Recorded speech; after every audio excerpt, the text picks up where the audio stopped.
श्री वल्लभाधीश की जय। श्री हरिराय महाप्रभु जी की जय। શ્રી હરિરાયજીના 84 શિક્ષા વચનામૃતનું આપણે રસપાન કરી રહ્યા છીએ. 60 વચનામૃત સુધી આપણે દર્શન કર્યું. 61 ઇન્દ્રિય સુખમાં આસક્તિ ન રાખવી, અને તેમાં આવશે શ્રી ગોકુલનાથજીના એક સેવક કે જેઓ પ્રસાદ લીધા પછી તે થારમાં જલ કરીને પાન કરી જતા, જેથી જરા પણ મહાપ્રસાદ ન છૂટે. સેવકોએ મશ્કરી કરતા ગોબર પર સખડી ઢાંકી તેમને પરોસ્યું અને તેમણે તે જ ભાવથી લઈ લીધું. તો મહાપ્રસાદની સાથે કંઈ બીજું પણ આપ્યું તો પણ તેમણે કોઈ અભાવ ન રાખ્યો. મીન્સ કે જીવવા ઇન્દ્રિયના સ્વાદથી તેઓ મહાપ્રસાદ નહોતા લેતા, પણ ભાવ રાખીને લેતા હતા.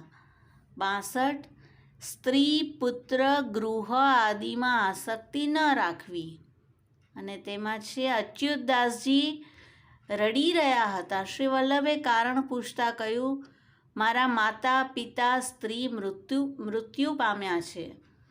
શ્રી આચાર્યજીએ જલ છીડક્યું અને તેઓ કહેવા લાગ્યા, કોણ માતા કોણ પિતા કોણ કી સ્ત્રી, જબ યહ દેહ ही मेरो नाही तो यूं ही इतनो खेद कियो. 63 સ્ત્રી પુત્ર આદિના સુખ દુઃખમાં વ્યાકુળ થવું નહીં, અને તેમાં છે સુરદાસજીનું એક કીર્તન, સૂર સુખ દુઃખ મન में नहीं व्यापे तिनको गिरिधर मिले तत छिन. આપણે સ્ત્રી પુત્ર વગેરેના સુખમાં સુખી થઈએ અને દુઃખમાં દુઃખી થઈએ તો સમજવું કે હજી શ્રી ઠાકોરજી આપણાથી દૂર છે. તો જ્યારે તેમના સુખ દુઃખ આપણા મનમાં નહીં આવે ત્યારે તે જ ક્ષણે ઠાકોરજી મળી જશે. 64 કુટિલતા દુષ્ટતાથી રહિત થઈને રહેવું. 9 પ્રકારની ભક્તિ જ્યારે ભગવાન રામે શબરીને કહી, તેમાં એક છે સરળ સ્વભાવ ન મન કુટિલાઈ, જથા લાભ સંતોષ સદાઈ. 65 જૂઠ બિલકુલ ન બોલવું. શ્રી ગુસાઈજીએ સહજપાલ દોશીને કહ્યું હતું કે જૂઠ બોલવું સૌથી મોટું પાપ છે. એક ચોરને પણ આપે જૂઠ ન બોલવાની શીખ આપી હતી. 66 ચિત્ત હંમેશા શાંત રાખવું. નવરત્નમાં છે અત સેવા પરમ ચિત્તમ વિધાય સ્થિયતામ સુખમ. સેવા પર ચિત્ત હશે તો તે શાંત રહેશે અને સુખને પ્રાપ્ત થશે. 67 સંસાર પ્રતિ ઉદાસીન રહેવું. કુંભનદાસજી એ શ્રી ગુસાઈજીને કહ્યું, મને 2 બેટા છે. તો આ રીતે લૌકિકમાં રહેલા બેટા તરફ તેઓ ઉદાસીન રહ્યા છે. 68 પર સ્ત્રીથી પરોક્ષમાં પણ વાત ન કરવી. શ્રી ગુસાઈજીના સેવક વસ્ત્ર સુકાવતા સમયે એક સ્ત્રીથી વાત કરી રહ્યા હતા. તે જોઈ શ્રી ગુસાઈજીએ તેમને ટોક કરી હતી. 69 અને 70 પ્રાણી માત્ર પર દયા રાખવી, મન વચન દેહથી સૌની ભલાઈ કરવી. અને તેમાં આવશે નારાયણદાસે વિઠ્ઠલદાસને રોજના 100 કોરડા મરાવ્યા, દેહ સડી ગઈ. શ્રી ગુસાઈજીએ તેમને ખીજ્યા કે તે વૈષ્ણવની આવી દશા કરી. નારાયણદાસ કહે છે, મને ખબર નહોતી તે વૈષ્ણવ છે. અને શ્રી ગુસાઈજીએ કહ્યું કે વૈષ્ણવ છે નહોતી ખબર, પણ જીવ છે તે તો ખબર હતી ને. તો દયા ન રાખી અને આવું તેમને કોરડા આવી સજા કરાવી. પણ વિઠ્ઠલદાસે મન વચન દેહથી નારાયણદાસનું ભલું જ કર્યું કે આટલું કષ્ટ ભોગવી રહ્યા પછી પણ તેમણે શ્રી ગુસાઈજીને ક્યારેય ફરિયાદ ન કરી. 71 કોઈના હૃદયને દુઃખ કષ્ટ ન પહોંચાડવું. અને એમાં એક ભગવદીયનો પ્રસંગ છે કે તેઓ જ્યારે ગાન કરતા લાલ ન જાગો હો ભયો ભોર, અને તેના શ્રી ઠાકોરજી શૈયાજીમાં બેઠા થઈ જાય અને ત્યાંથી તેના ગોદમાં આવી જતા અને પછી તેઓ શ્રી ઠાકોરજીને સિંહાસન પર પધરાવતા. અને એકવાર તેઓ કछु સામગ્રી લેવા અર્થે બહાર ગયા.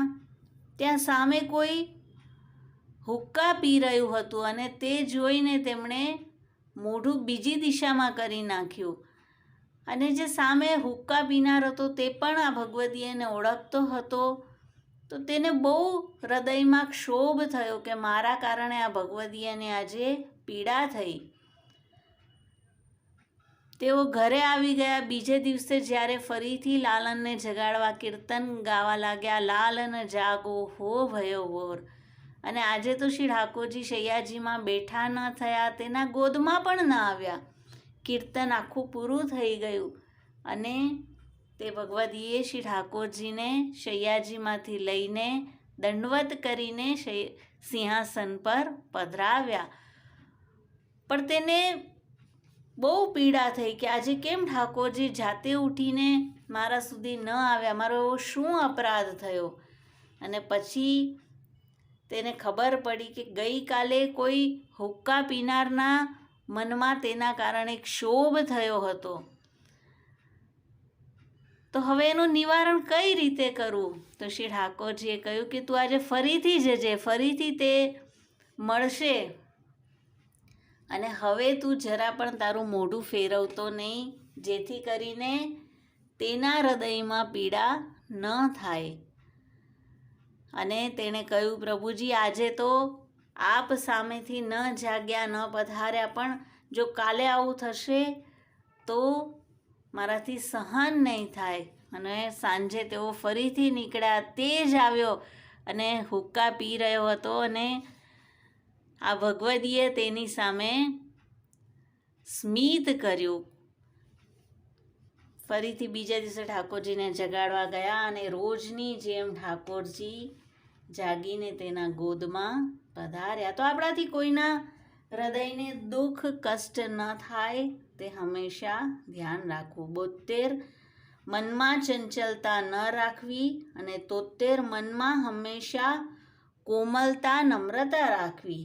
શ્યામનાષ્ટકમાં છે, મનસી મેં સદા સ્થિયતામ.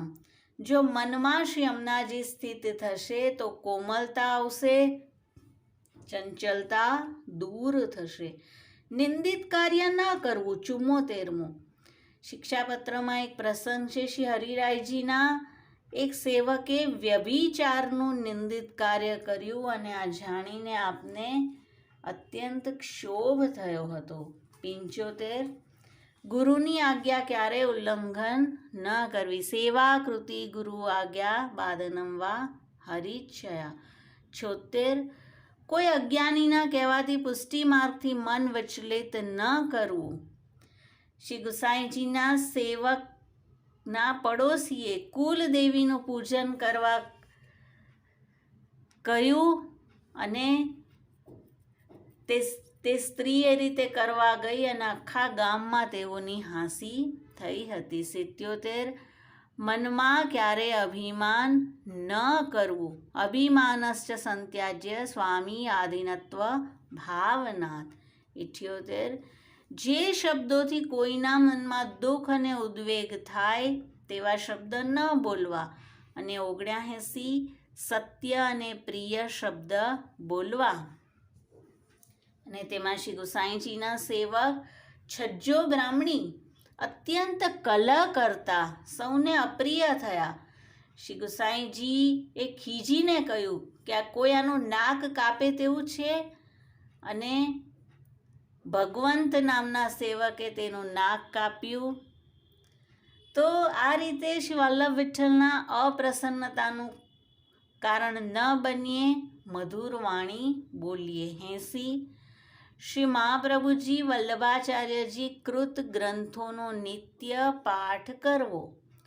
तुलसा श्री गुसाई जी ने कहता, श्री आचार्य जी के ग्रंथ को पाठ करत है ताते श्री ठाकुर जी सानुभावता जनावत है। 81 કીર્તન અને ભક્તિને ભગવત સેવાનું પરમ ફલ સમજવું.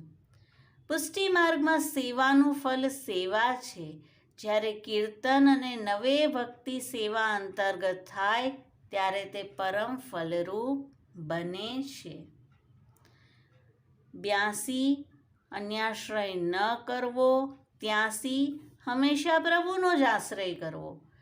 એક બાઈ કે જેણે ભૂમિ માપનારને કહ્યું તે મોકો જીવાઈ વાચિક અન્યાશ્રય થયો અને તેના સેવ્ય સ્વરૂપ શ્રી ગુસાઈજીના ઘરે પધારી ગયા.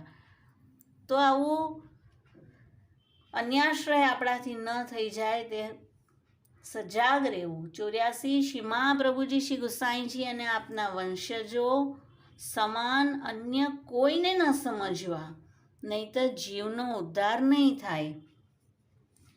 યદ્યપિ શેઠ પુરુષોત્તમ દાસ ચાચાજીને શ્રી વલ્લભ વિઠ્ઠલે નામ આપવાની આજ્ઞા કરી હતી, પણ જ્યારે સેવક શ્રી વલ્લભ વિઠ્ઠલ પાસે આવતા ત્યારે ફરીથી તેમને નામ અને પછી નિવેદન કરાવતા. તો આ દીક્ષા શ્રી વલ્લભ શ્રી વિઠ્ઠલ અને આપના વંશજો સિવાય ફલિત થતી નથી. તો આપે એટલા બધા સુંદર વચનામૃતો, માનો 84 વચનામૃત છે, પણ ગાગરમાં સાગર ભર્યો હોય તે રીતના ભાવ સહિતના છે. તો આપણા શ્રી હરિરાયજીને વારે વારે દંડવત કરી આ વચનામૃતોનું પાન વારે વારે કરી અને આપણા જીવનમાં તેનું આચરણ કરીએ. શ્રી વલ્લભાધીશ કી જય. શ્રી હરિરાય મહાપ્રભુજી કી જય.